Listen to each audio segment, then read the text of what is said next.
The Ringer NBA Show brought to you by Hotel Tonight. If you love to score amazing deals at incredible hotels, you'll love Hotel Tonight. Hotel Tonight partners with hotels to help them sell their unsold rooms, helping you find sweet deals at cool, top-rated hotels. Even though their name's Hotel Tonight, you can also book in advance for spontaneous weekend getaways, staycations, 3-day weekends, road trips, business bookings, and more. It's easy. Book hotels in just 10 seconds in just 3 taps and a swipe. Now, this is a true story. I used Hotel Tonight this past weekend. I was on my way down to Florida, and I needed a place to stay, and I was just done driving for the night. And I stayed at a hotel in Meridian, Mississippi, and I pulled up the Hotel Tonight app on my phone, found one that was perfect, and it took 2 seconds. I mean, I did it in the car while I was driving. Get the Hotel Tonight app and start scoring amazing deals at incredible hotels. That's Hotel Tonight, the only booking app you need.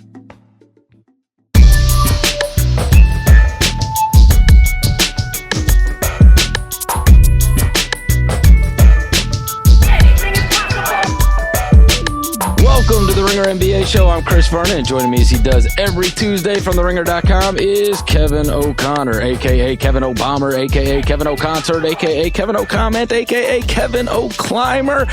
Kevin! Berto, I'm back in L.A. from San Francisco. It was a good time this weekend. Since we last spoke, I have gathered that somebody out there might be trying to take your a.k.a. corner, but we're not going to let that happen. We're not going to let that happen. All right, you were at finals game number 1 and game number 2. And it is interesting because I think it's fair to say the talk after game number 1 was the Warriors came out on top in overtime, but you had the supernova performance by LeBron and the Cavs blew it. Like, that was the general narrative. It was all J.R. Smith and they blew it. And I don't think that anybody walked away from that game thinking, well, this can't be competitive. And yet, after last night's game, the sentiment seems like it changed dramatically. Am I right about that? Yeah, I think a lot of people after game 1, Chris, were like, oh, we're going to get a series.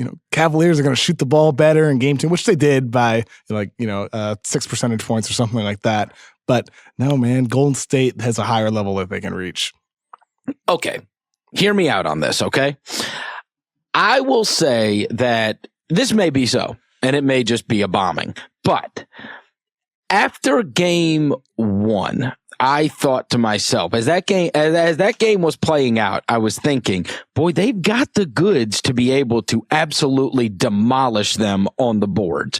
And Golden State has shot pretty well from 3. It ended up 36%, I think, in that game. They also only missed 1 free throw, and they went to the free throw 20 times. But I thought in terms of getting more field goal attempts, being able to keep Golden State from getting on the big runs and running away with it, I thought they did a really good job out of that. And so, all right, this is what I'm saying. Hear me out on.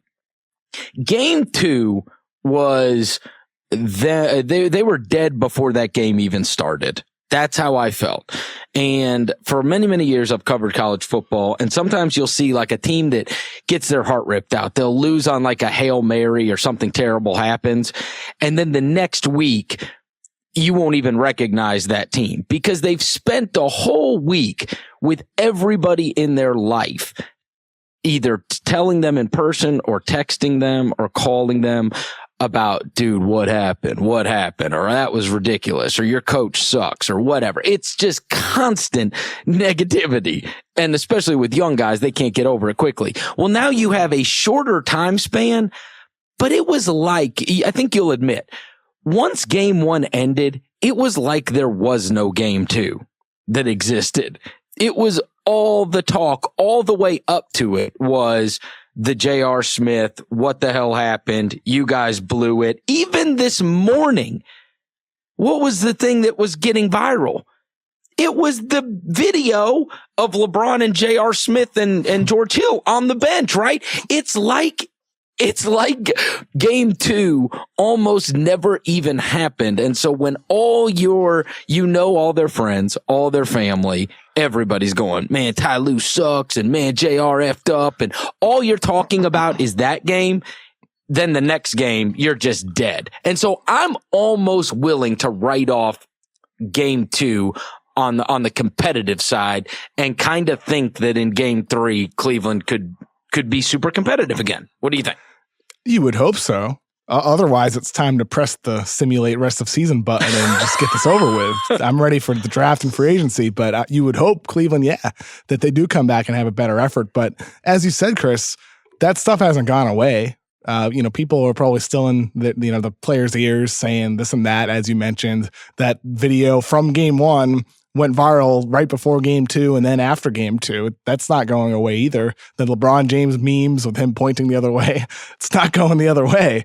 None of it's going the other way because that was such a remarkable moment in the game. I've never seen a play so poor in my time watching the finals. Granted, J.R. Smith made a great play to rebound the ball, but then what followed obviously was horrific. It's hard to get by that. To me, Chris, it's really just about basketball. I think Cleveland has the ability to move on. It's not like they did poorly in the first quarter. They were only trailed by 4. They actually went up. They actually outscored Golden State in the third quarter in game 2. It's not like that they were just flat the whole way through. So I think that they maybe have moved on. It's just about the fact that Golden State is significantly better and Cleveland needs to make some strategic changes. Okay, let's talk about, there's no doubt Golden State is significantly better. Yeah, that's like a Captain Obvious statement. but the one thing is, there is a lot of, Ty Lue's taking a lot of heat. And everybody's got their own things that they should be doing, right? Why are you playing? Like he played, who is it? Jordan Clarkson the other night. And there was even a lot of criticism over that. I mean, the guy played 8 minutes and it felt like even bigger than 8 minutes. And it's like, why doesn't he play Rodney Hood more? It's why hard to believe it was only 8 minutes, by the way. I know. It's stunning. Like it was 17 minutes in game 1. It felt like forever. Yeah, he was like 17 minutes in game 1. Somehow he went +8, right? And in game 2, he was out there for 8 minutes and it felt like it was more like 20-ish, right? Right. It's really weird. Well, and nobody noticed the 17 that he played in the game before, really. Because it wasn't destructive. I mean, he was 2 for 9, but I mean, it wasn't like they were getting murdered with him on the court is the problem. They weren't getting murdered with him on the court, but he was murdering them by being on the court with some of the shot selection. Well, and the other thing was Jeff Green. Jeff Green plays almost 40 minutes, I think, in the first game. And then he played 36 and then 20. Okay. Yeah, and then 20. And Nance too. Nance played less minutes. It felt like Nance, I was like 19 to 12. I don't know. I thought it was a little odd to change. I don't know how much I would have changed rotations after game 1, honestly, in terms of minutes. I mean, they should have won the game. They were right there. They had it. And so, I don't know. I don't think you need to make some kind of drastic changes between 1 and 2. And it just felt like there was a lot of searching going on. And the other thing is, there was a lot of searching going on and for them throughout that second game, but they just weren't mentally there. You're just not. I mean, you've just spent 48 hours talking about how you friggin' blew it. And I thought they were getting fed to the wolves last night. And unfortunately we ended up with non-competition. It sucks. Yeah. It really does suck. I mean, we have LeBron James over here, 51, 8-8 in game 1, 29, 13-9 in game 2.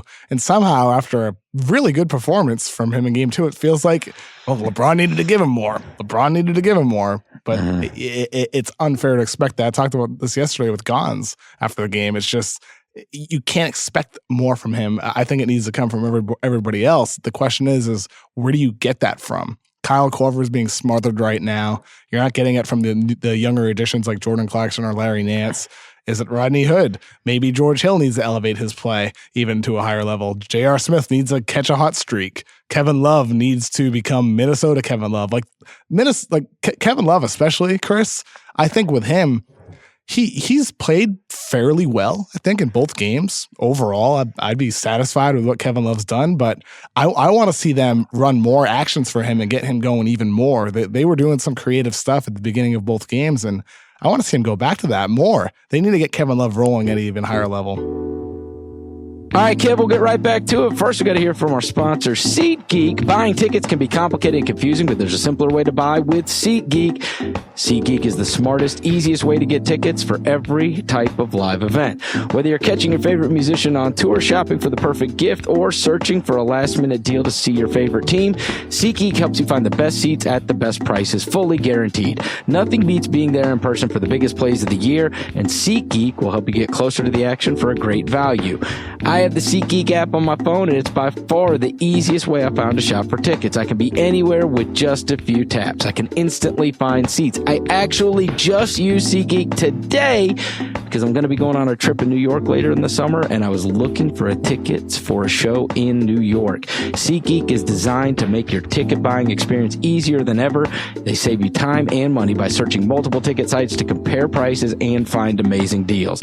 And to get the most bang for your buck, SeatGeek grades every ticket based on the value to help you immediately identify the best seats that fit your budget. Plus, every purchase is fully guaranteed, so you can shop for tickets on SeatGeek with confidence. Make SeatGeek your go-to app for finding the best deals on every type of ticket, from sports to concerts to comedy and theater. Best of all, our listeners get $20 off their first SeatGeek purchase. Just download the SeatGeek app and enter the promo code RINGERNBA today. That's the promo code RINGERNBA for $20 off your first SeatGeek purchase. SeatGeek, right seat, right now, right from your phone. The other thing, let me just speak on the Korver thing, because he is getting smothered, but you have to smother him 35 feet away from the basket. I still think there's even if he is not making shots, which he's not in this series, even if he's not a big offensive threat, we've talked about in the past, he's a pretty good team defender, is smart enough to be in the right place at the right time. And beyond that, he stretches the floor for you. There is a value in that. It is a value that is hard to put some kind of number on. But just the fact that the spacing becomes so much greater when he's out on the floor, he has to be honored all the way out to 35 feet. And when you're playing a team against Golden State that switches so much and that can really move in space, I think that just creating more space, because who else do you feel like you've really got to honor? And when you're talking about LeBron running the show, at least you're getting more open lanes, I think, the more often Kyle Korver's out there. So I'm not sure I'd still throw him out there for more minutes just because of what he does for their spacing. Yeah, I think there's certainly a strong argument to be made for more Korver for that exact reason, where even if he's not filling it up from three-point range, which he's probably not gonna, just because of the fact that they've defended him extremely well ever since Cleveland got him. In last year's finals, Golden State did a really good job containing him as well, and that's not going to change. But maybe by playing Korver for 25 to 30 instead of 17, 18, you do increase floor spacing. And that's what I mean. When it comes to a strategic shift, maybe you go a little bit smaller, and that could be playing into Golden State's hands because that's when they're at their best too, with Draymond at the 5. But maybe that's what you need to do. Maybe you do need to play Korver more in order to space the floor and create even more driving lanes. That's my opinion. And the other thing is to give more space for Love to operate.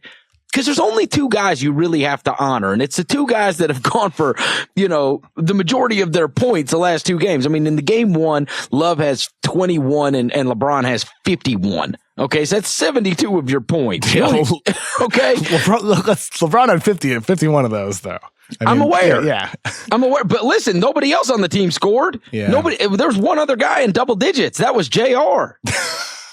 He had 10. So in game two, likewise. He had a big rebound at the end of the game, too. Yeah, I know. I'm aware. In game two, they got 51 points, right, Kev? Between those two guys, Love and James. Well, they only scored 103. So I'm saying, if I'm Golden State, I'm really only super worried about two guys. So that's the value of at least, I think, having Korver out there for big minutes, because his guy, whoever it is, he's not pinching down. You're not running away from Kyle Korver, because otherwise it's death. Even if you just set him up in the corner, right? Like usually that guy from the corner on your basic play, if a guy's driving in, whoever the corner guy is, if his guy leaves to go help, well, then they just kick it out and that's where you bury shots. But nobody ever leaves Korver. And I think that creates great value for both LeBron and Love, who are the only two friggin' guys that seemingly can score on this team. I feel like, when we're talking about Cleveland, like we're like the topic of how can they make the series competitive? How could they possibly upset Golden State? We're almost asking their players to become players that they're not. Like last night, Ty Lue had a quote when he was asked actually about Korver, and he mentioned exactly what we talked about. They're just denying him. They're switching out. They're just denying Korver. And then he went out of his way. He's like, but Jeff could be more assertive. like Jeff Green could be more assertive attacking the basket offensively and not settling. And it's like, we've been watching this guy for 10 years now. Oh. That's who he is. It's not going to change suddenly. The light bulb's not going to turn on in the middle of June 2018 when he was drafted over 10 years ago. It's not going to happen now. The expectation for the other guys on the team is for them to become somebody that are not. It's not happening. That's why, to me, maybe you throw out Rodney Hood. I know he was absolutely horrific ever since Cleveland acquired him at the deadline, but at least prior to that, he was a 17-point per game scorer. Maybe he goes back to that. You have to do something, and Rodney Hood could perhaps give you some buckets off the bench. I like Nance and I like Korver in terms of their bench. Those are two guys that I would just roll with them. You need more than those. So you're saying a 7-man rotation.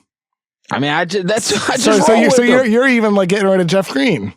You need to play Jeff Green. That's part of the problem. I couldn't have less use for him. Yeah, but Jeff Green was solid in game 1, though. What? Solid? He was okay. Solid? We're talking about Jeff Green here. We need to have a discussion on solid. We're fine, he was passable. Like if you passable. Passable. I mean, what's the standard here? I don't know. If you're on the Jeff Green meter, I guess passable. Yeah, that's what I mean. I'm talking about like an NBA player meter. I mean, and somehow, why was Jeff Green good in game 6 and 7 in that Boston series? That's my thing. I think if you're Cleveland, you need to play the guys that give you a greater variance of outcomes. So like Rodney Hood, maybe he gets hot. Kyle Korver, maybe he gets hot. Maybe Jeff Green has one of his once in a blue moon 25 points per game performances. Maybe that's what you get. But that's, I think, what you really need to roll the dice with if you're Cleveland. That's why I think you got to play Rodney Hood. I know it sounds so silly to say when he's been so bad, though. But there is that pantheon of guys of which Jeff Green has fallen into, which, it's the Rodney, it's the Andrew Wiggins, Rudy Gay, Jeff Green, good enough to get you fired guys, right? Like Jeff Green's not even in the same class as those guys. And every friggin' coach he's ever played for plays him 30 minutes. It is the damnedest thing I've ever seen.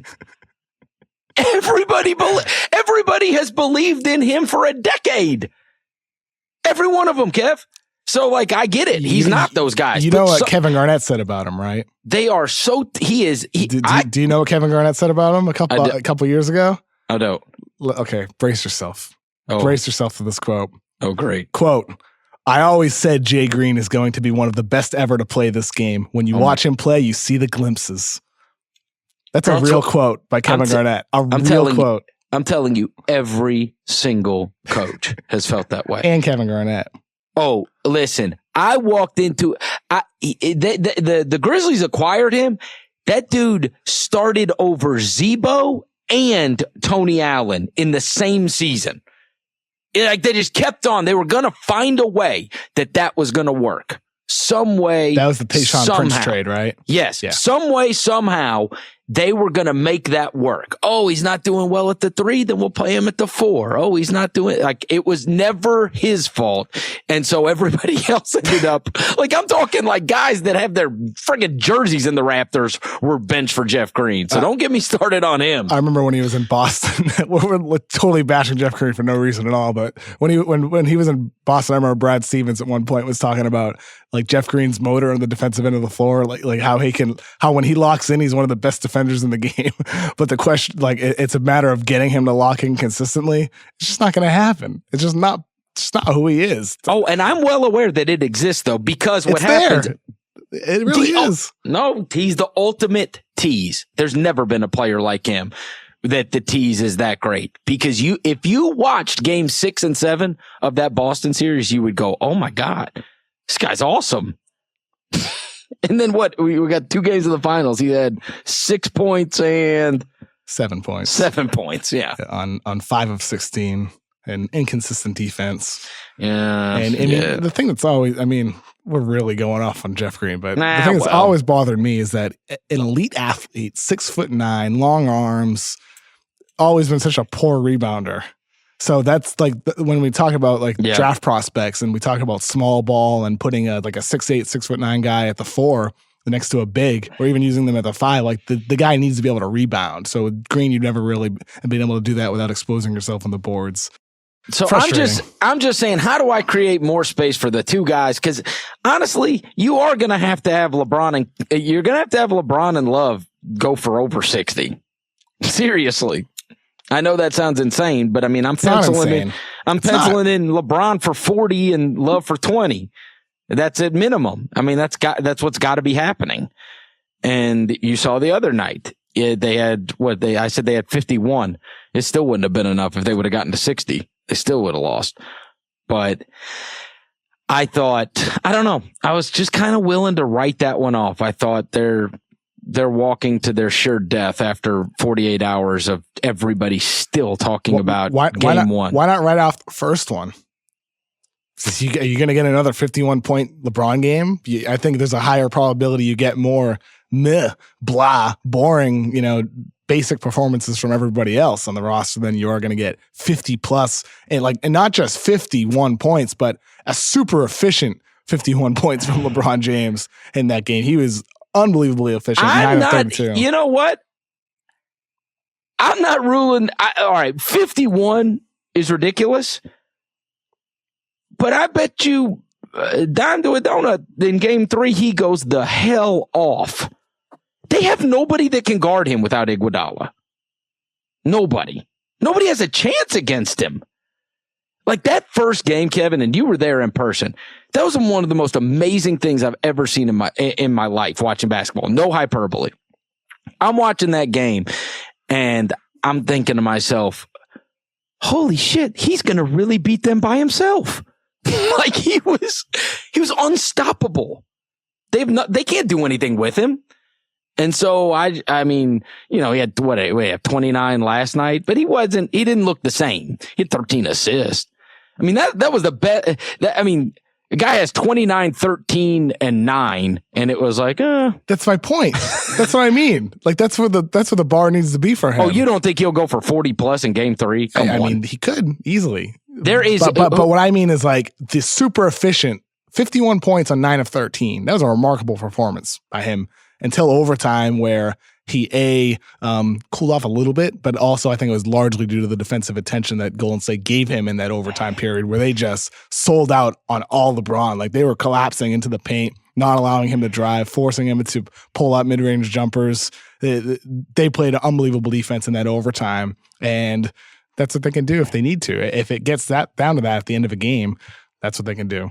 And he was obviously not what game 1 was, but I don't think I don't think it's impossible for him to replicate monstrous games. And I know this sounds crazy because he took 20 shots in game 2. He took 32 in game 1. Like, dude, take 32 every night. I don't give a shit if you take 70 shots. Take them all.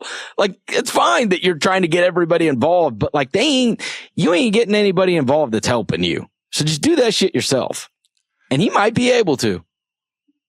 Seriously. Like, I'm not putting anything past him. Oh, you can't put anything past him. Because of what happened in game 1. He's the GOAT. Stop. You slow down. You slow down. Put it this way. Let's move on from that. He's one of the greatest players of all time. There's no doubt. So you can't put anything past him. Of course not.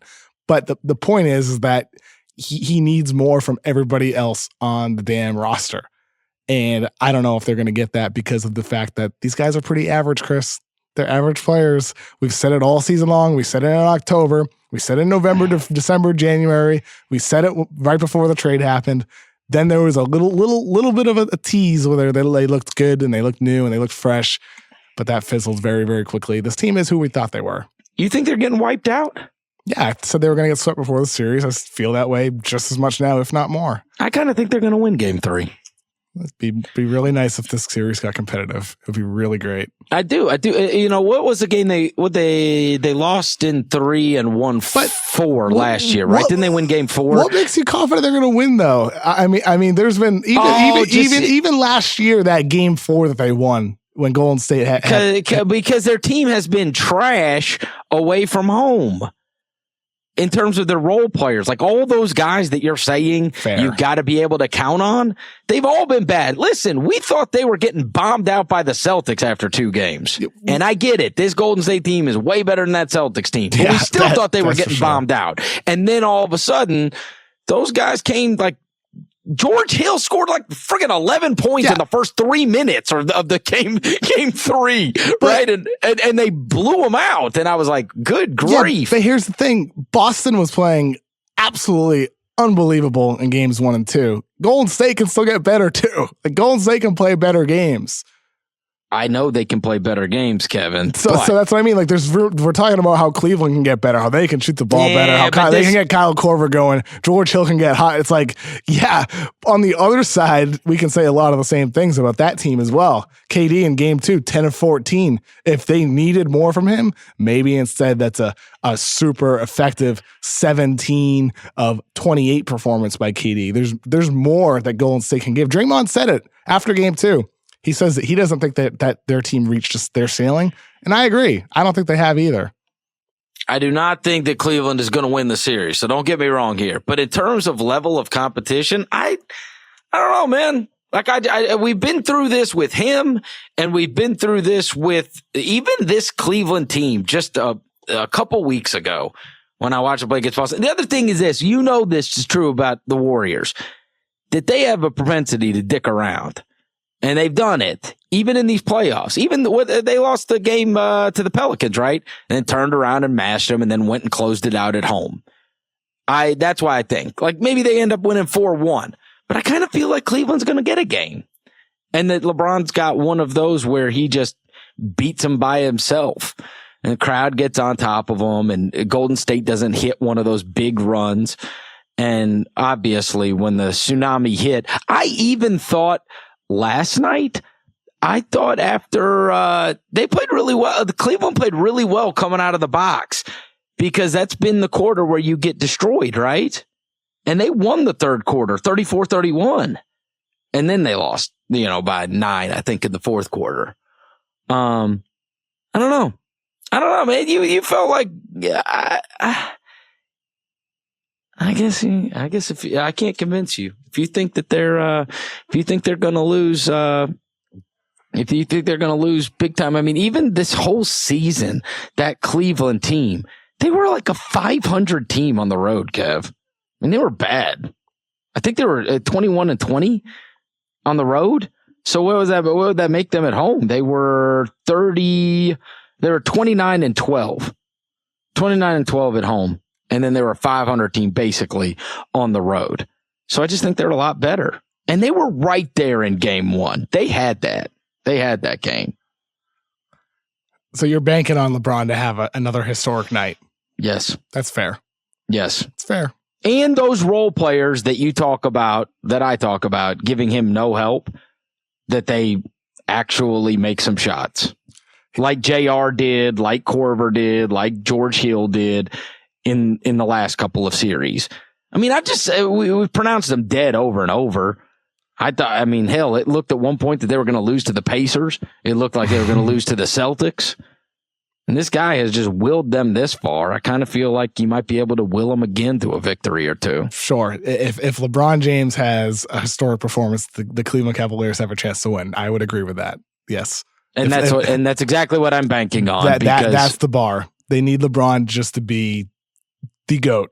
Like they need LeBron to have the type of performances that makes Jordan fans think, oh, maybe LeBron is the greatest. It might not change your mind, but that's the type of night that he needs to have, or it makes you think. You know what I mean? Oh, there's no doubt watching game one, I was like, good Lord. Yeah, it made you think, right? I mean, against that Warriors team, but it's interesting. What was the word on Iguodala? You've been there. I think Iguodala likely plays games 3 and 4. Yeah, I think that's a different deal if he's healthy. You know what I mean? Like, well, I don't know what % he would be. What'd you think about Kirk starting JaVale? Obviously, the guy was just getting dunked for the first, 3 minutes of the game. I think, one of the underrated storylines of the series is how easily Golden State's big men have been scoring around the rim, whether it's JaVale McGee, whether it's Jordan Bell, or even Kevon Looney a little bit in game one. All three of those guys have been getting countless easy baskets inside the paint, like wide open at times even, with no defender around them. And it's odd because with Cleveland's switching scheme, it's meant almost to prevent that, the easy baskets at the rim. But instead, they're still getting them anyway, which is why I wrote an article in The Ringer where I think they need to start trapping Stephen Curry, A, to get the ball out of his hands, and B, you're allowing open at rim opportunities anyway. Maybe just switch it up and see what happens. So, well, I mean, it's because those guys are not honored at all. They're not. That's all they're doing, right? It's not like you can throw them the ball and they can get you a basket. Like, does that ever happen? Do you ever see their big guys get thrown the ball and they like make a move and score a basket? It's just always right around the rim and finishing. I'm just standing there.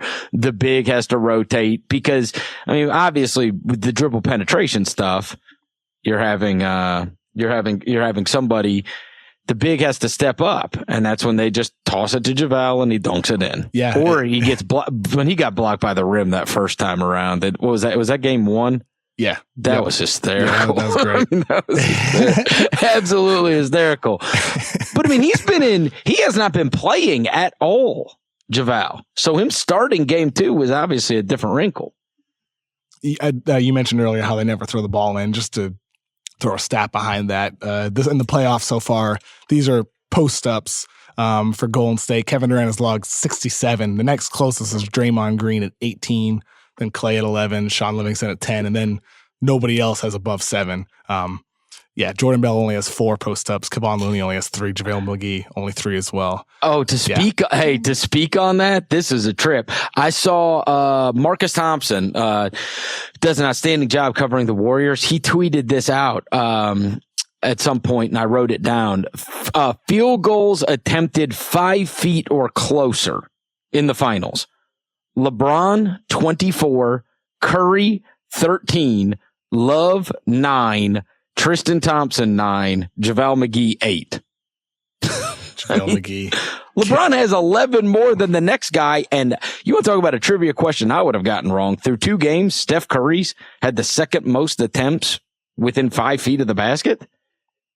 Yeah, it's interesting because he hasn't necessarily scored that well inside either, partially due to the fact that Golden State doesn't have great spacing, which is odd to say considering they have 3 of the greatest shooters ever in KD, Stephen Curry, and Klay Thompson, but nobody else on that roster is a significant threat. So like you said earlier, Chris, Cleveland is not worried about some of the other guys on their team, but that means they're collapsing inside the paint. And it's giving less room for Steph to do his little trick finishes. And on the other side, I'd stick with, I'm a big Kevin Love fan, Kev, and I'd stick with him, and I certainly would post him up more. I know that he's had trouble scoring against them so far this series, but I don't give up on that. That's what I'm saying. I throw, you know what I mean? I make sure he's on the same side as Korver so that other guy can't pinch down. And I throw him the ball and let him go to work. I honestly think that might be one of my better options in terms of being able to get buckets. You got to get him going. I know. There's a play. We discussed this briefly earlier, but there's a play like they run a corner set. It's called where it essentially gets the ball to Kevin Love, sometimes off a screen, gets him a spot up 3, or he cuts to the rim from the corner of the floor. And I would like to see them run that a little bit more. Golden State hasn't defended it too well. Anything you can do, the more movement you get. I think Cleveland needs to get into their offense earlier as well, get into their sets earlier. And I know they've played at a slower pace all season long. So again, you're asking the team to change what they've always done, but changes need to happen. They need to try new things. It's really as simple as that, I think. Did you think the officials were horrendous? Because that was a sentiment that was going around. Yeah, I mean, like in the arena, I didn't feel it as much. I don't think it had anything to do with like the Golden State fans or anything like that cheering. I just didn't sense it as much not watching on the broadcasts. Maybe it was the angle I was sitting. Maybe it was the distance. But I didn't feel it as much being in the arena, no.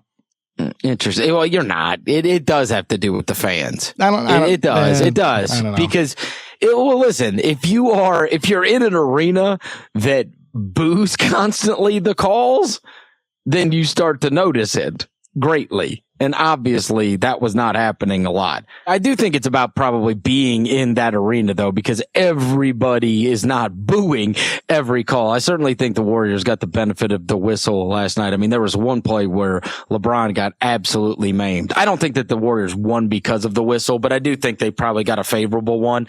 And that usually changes, right? Depending on who the home team is, because usually you do get a better whistle at home. So I know you said, Kev, that you didn't think that the officials played a big role, but maybe that's just social media. I mean, it just didn't feel like they did. Yeah, I know. It being in the arena didn't feel like it, but they certainly did rewatching the game. Yes. Okay, one other thing I do want to talk to you before we get out of here today is some coaching news, and that the Detroit Pistons, at least at time of recording, had kind of honed in, it seems like, according to Adrian Wojnarowski, on Dwayne Casey, former Toronto coach, and then surprisingly, John Beilein, who is a college coach that I never particularly considered as a guy that might try his hand in the NBA. But what do you think about those names as possible guys that are going to be on the sidelines for the Pistons? Be very interesting, especially Beilein. For Dwayne Casey, obviously, NBA fans know him quite well after all his years in Toronto and prior to that as well. I think it's interesting that Dwayne Casey could turn around and get a job right away. We often see coaches take a year off.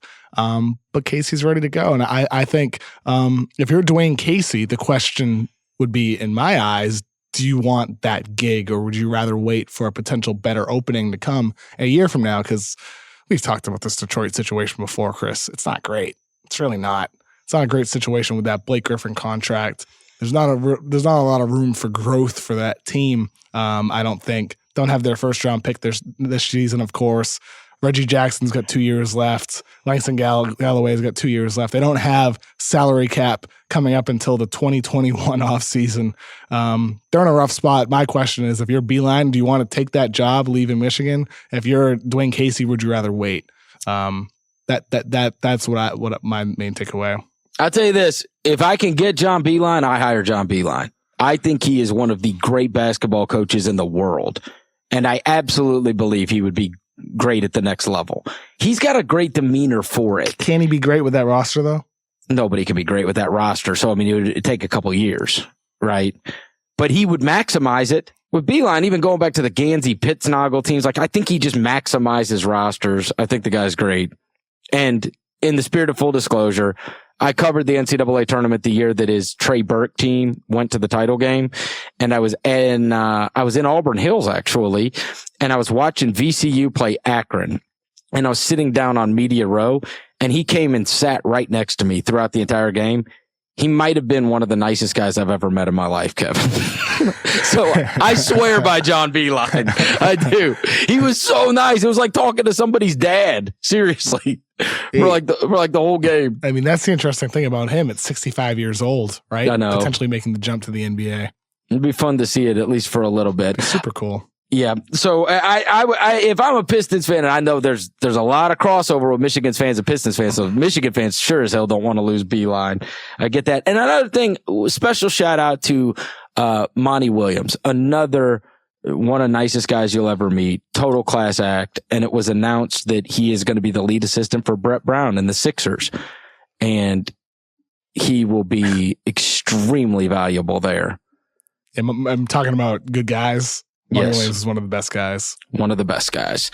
It's going to do it for the Ringer NBA show. If you dig what you're hearing, go give us a rating and review on iTunes, and we will talk to you next week. See you, Kev. See you, Chris.